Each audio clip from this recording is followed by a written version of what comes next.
Alors ce chemin vers la bénédiction est un chemin de foi. Et cette démarche de foi est vraiment capitale, bien sûr, parce qu'il va falloir prendre par la foi, s'emparer par la foi de cet héritage et décider de ce que nous voulons faire de notre vie. Déjà dans la prière, dans l'intériorité, recevoir de Dieu notre identité, notre vocation, notre mission, et à partir de là, rentrer dans une démarche de foi pour nous appuyer vraiment sur la parole de Dieu et pour repousser, donc renoncer à toute parole mauvaise, à tout mauvais héritage aussi que nous ont transmis, qui se sont transmis de génération en génération et qui en fait ont fermé en nous les portes pour recevoir la grâce de Dieu. Alors bien sûr, cela demande un effort de prière et une détermination de la volonté pour pouvoir entamer ce chemin. Mais il est certain que cela porte beaucoup de fruits, qu'il y a des vies qui sont vraiment transformées quand ces prises de conscience se font et que ces décisions de choisir la bénédiction sont effectives, alors on voit des libérations profondes. Mais il peut arriver qu'il semble qu'on n'arrive pas à en sortir. Et là, à ce moment-là, il faut comprendre que peut-être cela nécessite de trancher des liens. Alors, tous les liens que nous pouvons trancher, c'est nous qui devons le faire, bien sûr, par le don de la foi et la puissance de la parole de Dieu, qui est une épée à deux tranchants, qui est capable de séparer les os de la chair. Mais parfois, il arrive que même cela ne suffit pas, parce que, je dirais, il y a quelque chose de plus profond qui est engagé, et il semble parfois que nous soyons impuissants à transformer le négatif en positif, que cela dépasse nos simples forces humaines quand nous avons ouvert la porte à des esprits mauvais, qui nous maintiennent en esclavage.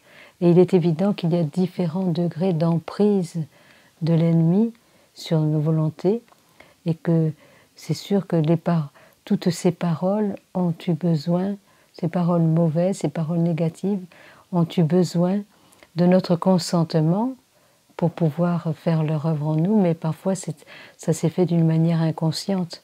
Nous avons consenti, mais quelque chose en nous a consenti sans que nous réalisions vraiment ce que nous faisions. Et donc, ces paroles sont des pistes, comme des pistes d'atterrissage idéales pour le démon, qui trouve là l'occasion de nous lier, de nous neutraliser, oppression, obsession, parfois même jusqu'à la possession, quand un pacte a été fait qui prive la personne de sa liberté. Et donc aujourd'hui, dans l'ignorance de Dieu, notre jeunesse s'est aussi livrée parfois à ces forces occultes. Elle ouvre des portes à travers Internet, à travers des films, à travers des séries, à travers beaucoup de choses. Par ignorance, elle ouvre des portes aux démons, et finalement, elle se laisse lier, ligoter et privée de sa liberté, et finalement sombre dans des états de dépression, quand ce n'est pas de désespoir, et n'a plus aucune liberté pour pouvoir gérer sa vie. Alors ceci est vraiment important.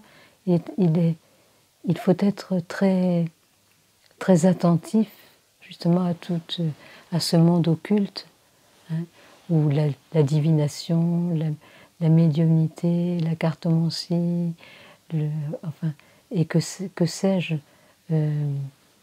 qui sont vraiment des pièges dans lesquels nous nous pouvons être pris et qui nous détournent de cette bénédiction de Dieu. Donc il y a des liens que l'on peut trancher soi-même, par la décision de notre volonté, par cette détermination et avec la foi en la puissance de la parole de Dieu, mais parfois le secours d'un prêtre va se révéler nécessaire à travers le sacrement. Enfin, il y a aussi le sacrement de la réconciliation, la confession, où on va avouer ses péchés pour demander le pardon de Dieu, mais parfois donc cela va nécessiter une prière de libération quand la volonté a été touchée et qu'il n'y a plus de liberté. Et parfois même une prière de délivrance, mais qui ne nous dispense pas après de la conversion et du choix délibéré de la bénédiction. Donc aussi, il peut, je pense à cette jeune femme qui pensait que qu'elle était persuadée que la vie ne l'avait pas gâtée, et elle cherchait la solution miracle qui allait la libérer de tous ces maux. Et donc c'est au cours d'une retraite qu'elle a pris conscience qu'elle vivait sa vie comme une victime, subissant tout ce qui lui arrivait et bien sûr rendant les autres responsables de son malheur. Et elle ne pouvait croire qu'elle avait une responsabilité quelconque par rapport dans ce qui lui apparaissait comme des injustices à son égard. Et donc, au fur et à mesure, elle a réalisé qu'elle portait en elle tout un poids de négativité. Et avec ces paroles de mort qui l'empêchaient de vivre, mais qu'elle avait aussi comme une sorte de connivence, de complicité.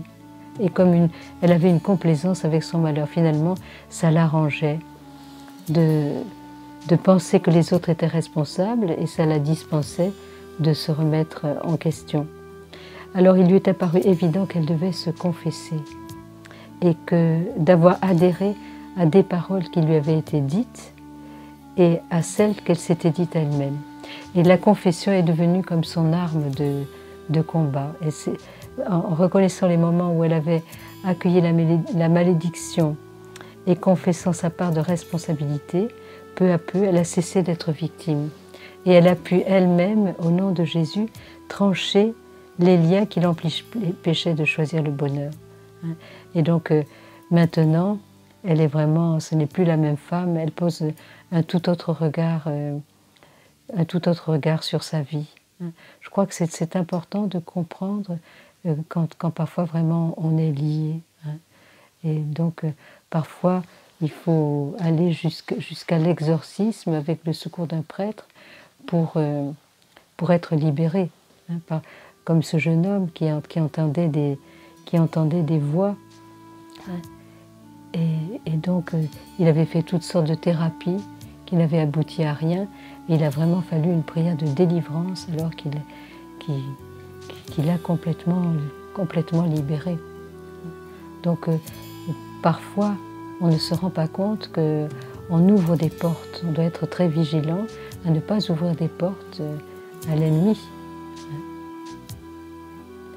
Voilà, donc demandons au Seigneur ce discernement et cette clairvoyance sur nos attitudes intérieures pour continuer ce chemin.